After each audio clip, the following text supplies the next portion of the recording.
由本自具足走到感到不足，係啊，唔係返返去，而係走到另一種嘅感到不足。我係一個凡人，當然仲有不足之處啦。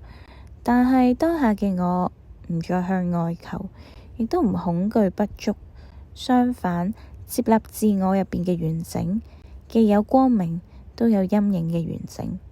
放低執着，靠自己內心嘅力量活出自在。過去嘅不足源於我自我否定，為我帶嚟停滯同埋焦慮，等同於對缺點嘅批判。而家嘅不足源於對成長嘅開放，帶嚟嘅係誠實面對自己嘅勇氣同埋探索嘅動力，變成對可能性嘅覺察。當我唔再將不足等同於我唔夠好，我而家見到嘅係我相信可以繼續蛻變嘅空間，同時擁抱光與影，唔再視之為對立，就好似太極圖入邊陰陽相生，共同構成生命嘅動能。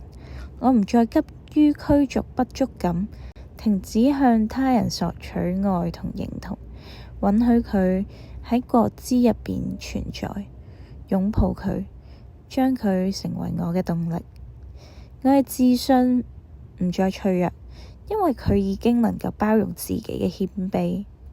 我嘅成長唔再焦慮，因為佢已經成為一種同我溫柔同行嘅方式。我唔再排斥自己任何一部分，唔需要證明，唔需要掩飾，只係穩穩地、完整地存在。